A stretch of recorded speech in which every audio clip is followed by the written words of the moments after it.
What's going on, gamers? This is your host, Aquarius Beverly, here at Game Fanatics, giving you guys all gaming news. In today's topic video, we're going to be talking about the state of play presentation.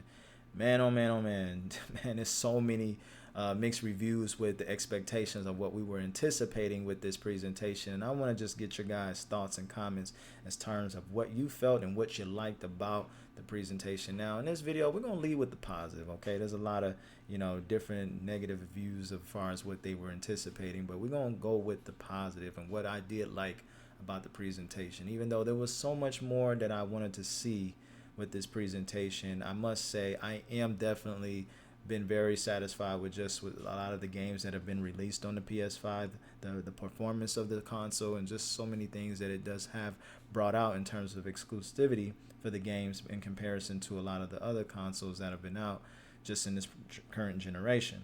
And I will say this, that this presentation again has some good and a lot more that I wished would have been on the presentation. But let's get into the positive, okay? First and foremost, what stood out to me was the Path of Exile 2.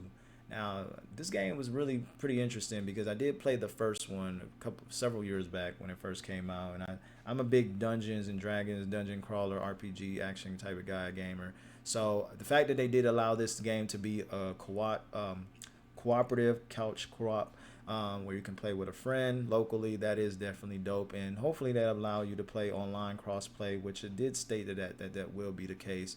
It would be even better if we could play it locally as well as play it online, which I'm pretty likely is going to be the case. And it did stood out to me just because the game looked really dope, and then just for the fact that it was a really cool game, the first one anyway. So I'm definitely looking to see what this game is going to bring out coming out. They're doing a late beta for towards the end of the year of 2024, so that's pretty cool, and I might actually give you guys my opinion about that game. Now, I'm not going to show you guys any gameplay of the state play presentation just because I don't want the video to be copyrighted. So if you want to check out the video, you can get the link below and just check out the full presentation. You probably already have at this point. But just going into the next game, God of War for the PC. For those of you that haven't played God of War Ragnarok, it's a really dope game. I definitely would encourage you, if you haven't played it at this point. I mean, if you haven't played God of War, man, you're missing out. So this one is definitely a better, version of the first, remake of the God of War trilogy, and this one was really good. So I'm definitely excited that PC gamers are able to play this game at a high performance rate, just because, man, playing this game at 60 frames per second is pretty sweet. I ain't gonna lie. All right, getting into it. Next one. I'm seeing some content for Monster Hunter. Monster Hunter is a pretty good RPG game, especially if you're big on online community. I did enjoy playing Monster Hunter Worlds, which was not half bad. I never got around to finishing it. It's a long game. So for those of you that are big on Monster Hunter, I mean, it's a no-brainer. That's definitely a day one purchase. For those of you that are big onto the Monster Hunter games, they're pretty fun, and just the atmosphere and beating, gigantic monsters in that game is pretty dope, and it's fun to play cooperatively with friends. So and get into Silent Hill 2. Okay, now that was actually my first game on the PS2, believe it or not, and I really did enjoy that game. Actually, I beat that game so many times, and actually became a big fan of the series back in the day, where I actually bought the original. I don't even remember playing the first one, but the second one was the first one I played. And just seeing the remake of this game is definitely pretty cool. I mean, it's a long time coming. Silent Hill hasn't came out with any recent games in years, and so the fact that we're finally actually able to get a remake of this game coming up on October 8th of this year is pretty dope. So I know a lot of people that are big fans of the series are definitely going to be excited to be able to check that out this coming holiday.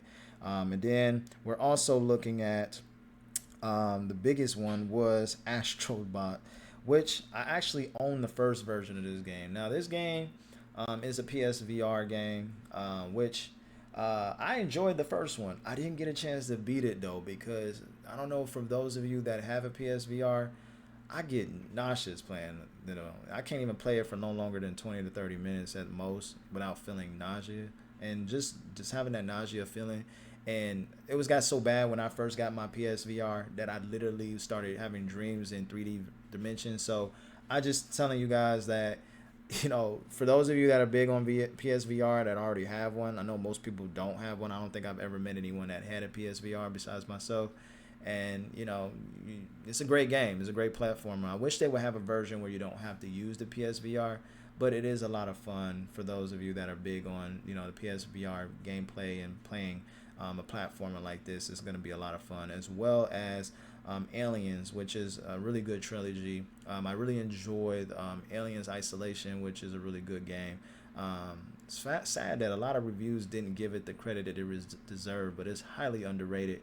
And the fact of being able to play that on VR, I'm not going to personally play it because I think my anxiety would just go off the roof because I was scared just playing the first Isolation version of the game. I had to play that game during the day because that alien was just too intense.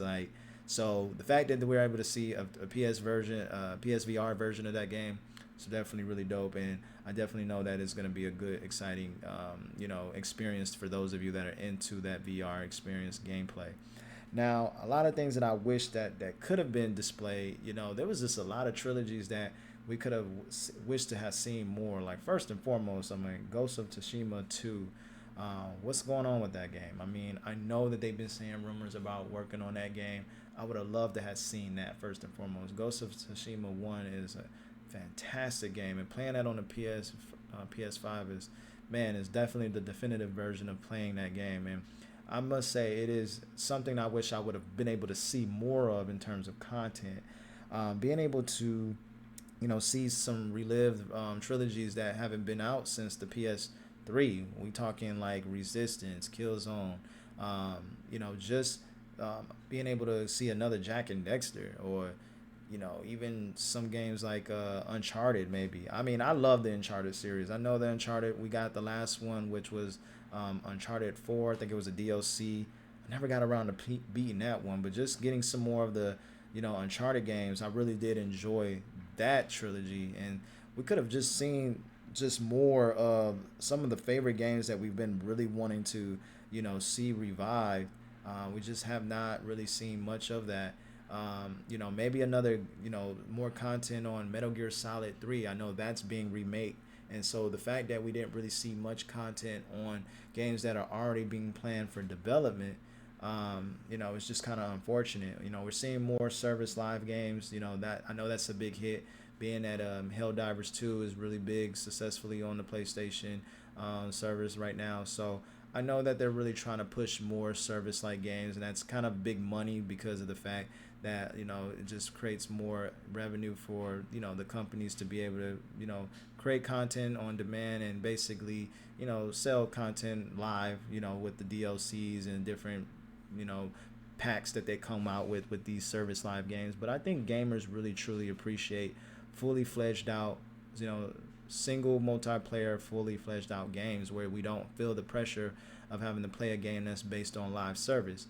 And I have another opinion about just some of the live services with Sony altogether, which I'm not going to talk about in this particular video, but I just want to see more single player exclusivity games on the platform, and just more so some of the games that are already in development that's been discussed, to where we can be able to see that in this particular presentation. I just don't think they really pushed a lot of the exclusivity of their games on their platform. So again, it's definitely a mixed bag. I definitely wish that there was more to be shared, but I guess they're probably waiting more towards the coming 2025, when these games probably will be likely to be out. They don't want to keep people waiting, anticipating on games that's going to be out the years down the line possibly. And so they just wanted to make sure they can share games that are basically coming out in this coming year at this point. So I understand that. I try to be positive in that regard. So I definitely want to hear your guys' thoughts about this, really. I mean, honestly, like I said, it wasn't, something that a lot of the games I did see, weren't particularly games that I would particularly play, just because most of the games were like PSVR or mainly live service games. But like I said, I want to see your guys' thoughts and what you thought about this, and let's chat about it in the comments below. Again, my name is Dequarius Beverly here at Game Fanatics, giving you guys all gaming news, and this is where awesome people come to watch. Please make sure to like and subscribe to the video, and again, thank you for tuning in, and I'll see you guys very soon at the next one. Peace.